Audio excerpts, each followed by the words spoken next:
A lot of people identify with you having difficulty with your daughter. That's been an interesting thing for me to note over the years. People who live in crappy marriages will just go, well, whatever.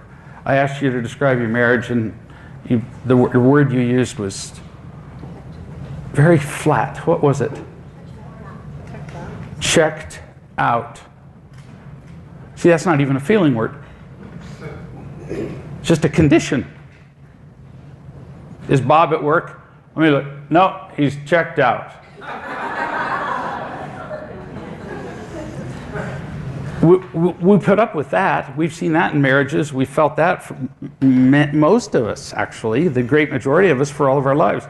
But children still have a voice. They actually still have a hope that they can be happy in some way. So when they get unhappy, they scream. Listen to a 3-month-old who hasn't been fed on time.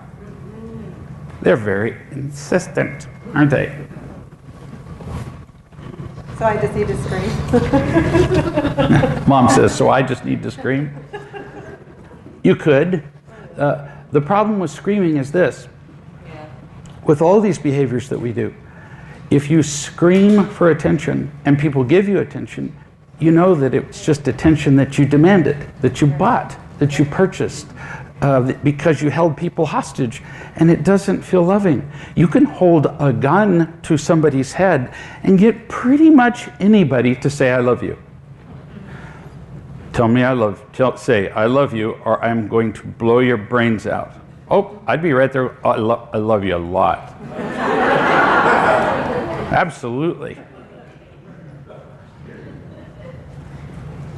But it doesn't count for anything. It has to be freely given. So Laura was feeling, there she is, sad, ashamed, angry, actually kind of like the worst of all the awful emotions, because she didn't know this stuff. And she had a 19-year-old son who I'm sure she trained to behave in many of these ways, just like you're training your daughter. And she didn't know what to do. And I'll bet she even asked people what to do. Didn't ask anybody? But she kept trying stuff. And he killed himself.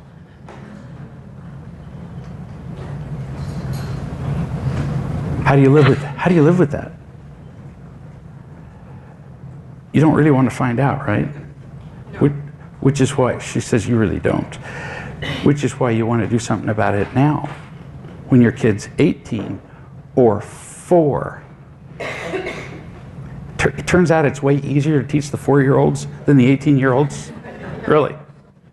I was a Boy Scout leader for years and years, and I ran a group of boys, huge group, 30 boys. I ran they called it the Reform School of San Antonio, and they were all 14 and 15. All the scoutmasters didn't want those kids. You tell an 11-year-old boy, here's how to make a fire and pack your pack, and they go, thank you, sir. And you tell a 14-year-old or 15-year-old how to pack his pack, and that's not his answer. The earlier we can do it, the better. But what do we got to lose no matter what age they are? Tim tried it with his daughter, who was, how old? 26. Not too late, apparently. She's sending him Father's Day cards and going, I don't believe this.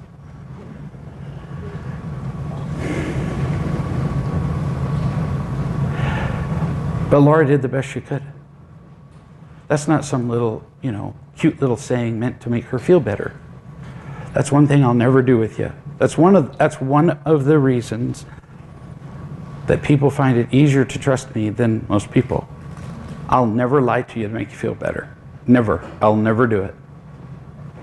Say something so that you're not in pain. You say, oh, I'm just a crap mother. I'll go, worse than crap, actually. But Laura really did her best. She really tried. And at some point, after you get a rock rolling down a hill fast enough, there's no stopping it. By the time that happened, there wasn't a single thing you could have done. Not a thing. That happens with some marriages. So the idea is to learn everything that we can learn now. And like with your example of your son who hasn't spoke to you since February, oh, that's nothing. You just keep loving him. There are stories all over this room of kids who have come back of every imaginable age after they've been loved for a year, 2 years, 3 years, 5 years. Many of you know Pete, who's a coach over in the UK and has a big real love community over there. And I coached him as he worked with his son, Adam, for 3.5 years. And the kid was just extraordinarily skilled at being snotty. And get in trouble and get arrested, get beaten up by criminals. And I mean, this kid, he has like a talent, you know? And he just kept his family in a turmoil every time they'd call. Just love him. Sometimes they'd even call and go, I know, you're just going to say, just love him. Then why are you calling me? And yet this morning I get an email from them describing how they all went out on an outing on a lake, and Mom said, I just couldn't believe what I was seeing. Everybody happy, nobody mad, no cross words, and the brother and the sister acting like they'd been friends forever. And they've been at each other for a while now. Empty people don't do well together.